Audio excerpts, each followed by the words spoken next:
Muli pong nag-commute si Acting Transportation Secretary Giovanni Lopez para personal pong makita ang sitwasyon ng mga commuter dito po sa Metro Manila. At kaugnay nito, sinimulan rin po ng DOTR ang surveillance laban sa sobrang singil ng pamasahe sa mga UV Express operator. Bahagi po ito ng pagsisiguro ng Department of Transportation na ligtas, maayos at abot kaya po ang biyahe ng publiko, lalo na po at papalapit na nga ang undas. At para po talakayin yan, ay makasama natin at makakausap natin ngayong gabi si Acting Transportation Secretary Giovanni Lopez. Sec, hello po. Good evening po. Hi sir, magandang gabi po sa inyong lahat. At sa lahat po na nakikinig at nanonood na inyong programa. Sec Lopez, ano lang before yung mga mangyayari sa undas, sabihin ko lang na alam naman natin na syempre napopost po yung pagsakay-sakay ng mga taga-DOTR sa pampublikong mga sasakyan lately. At syempre nagiging nagiging topic ng mga netizen lagi. Pero syempre ito yung seryosong bagay na inyong ginagawa para talaga mapulsuan yung mga taong bayan. So far, ano po ba yung inyong naobserbahan at tingin nyo yung pwede maging solusyon doon sa mga problema ang nakikita ninyo? Ang una po talaga sir is the lack of supply ng ating mga pampublikong sasakyan. Sa lahat po ng aming napupuntahan at based on our observation and recommendation also is talagang may kakulangan ang ating mga PUVs. Pangalawa po dyan yung issue sa trapiko. Ang sabi po nila, ang isa ring rason kung bakit kulang yung PUVs kasi yung turnaround time nila ay yun nga dahil sa trapiko po. Tapos yung mga infrastruktura po natin na supposedly magbibigay ng kaginhawaan sa ating mga pasahero ay wala po.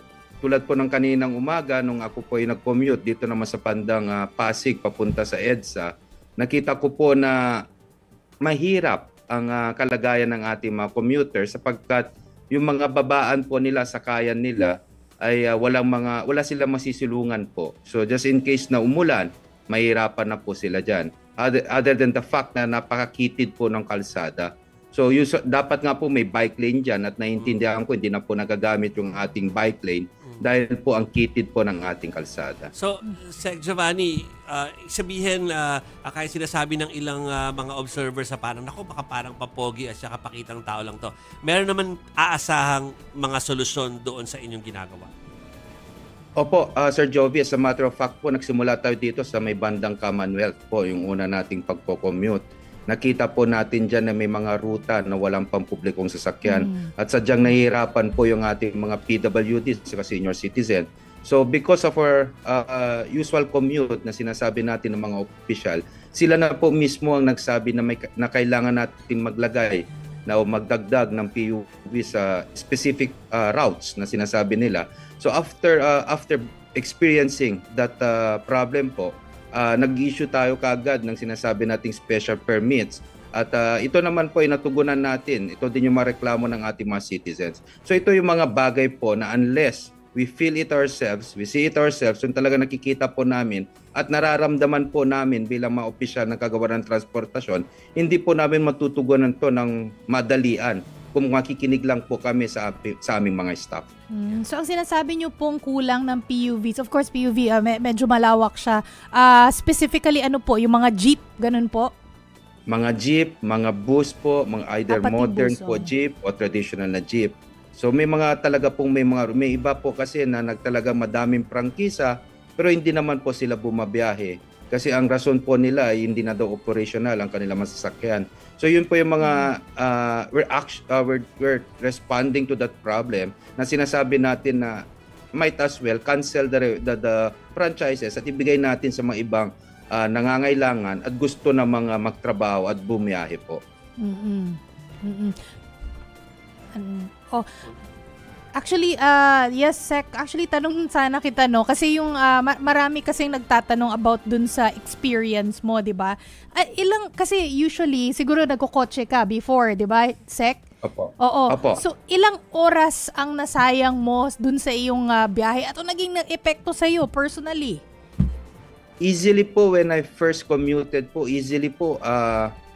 from 6 o'clock in the morning, nakarating po ako sa office ko ng around 9 o'clock na po. 3 oras po.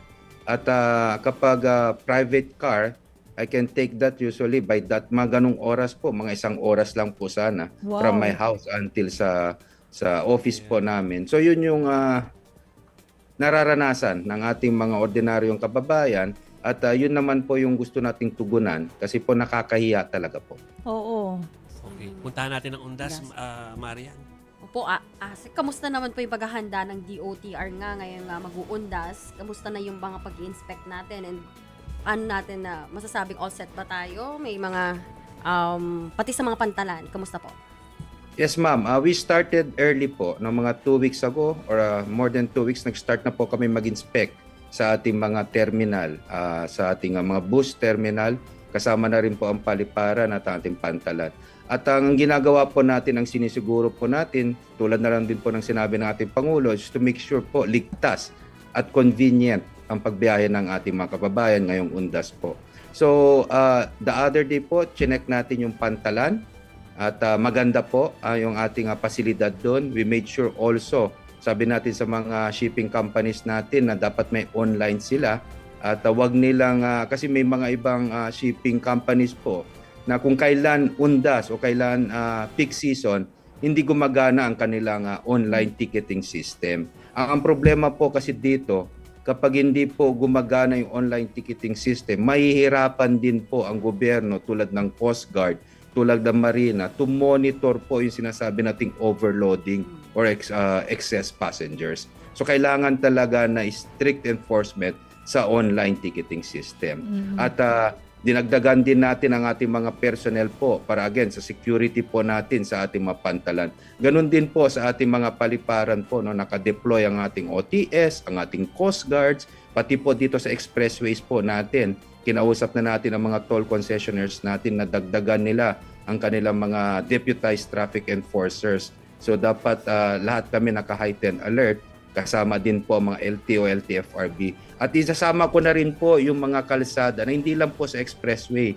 Yung talagang after expressway, kailangan din po nakikita pa rin ang ating mga personnel dyan, mga LTO, LTFRB.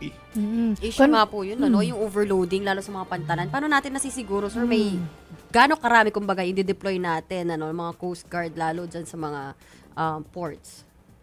Ngayon po, dinoble natin yung ating numero pagdating sa Coast Guard at we made sure may sinasabi po tayo na pre-departure inspection. Yun po ay kailangan talaga naming gawin at gawin ng masinsinan. At kausap ko yung ating mga Coast Guard, may mga K9 din po sila. At mabibilang nyo naman po, mabibilang po ng isang Coast Guard, ng isang Marina official kung ilan talaga ang pwede sa isang barko. Confirm ko lang po dun sa airport po kasi syempre marami ring lilipad papunta sa iba't ibang lugar sa probinsya din, no? Hindi na mangyayari yung shutdown o parang brown out o hindi naman blackout, brown out dun sa airport. Nangyari nung 2 years ago po. Sure na po ito. Tama po, we made sure of that po, no? Chinek natin yung sinabi nating CNS ATM na building po at tinignan natin yung sinasabi nilang redundancy of that system. At sabi ko nga po, hindi lang isang redundancy ito, dalawa pa po yung nakita ko yung I think it's called the UPS po, USP, something like that.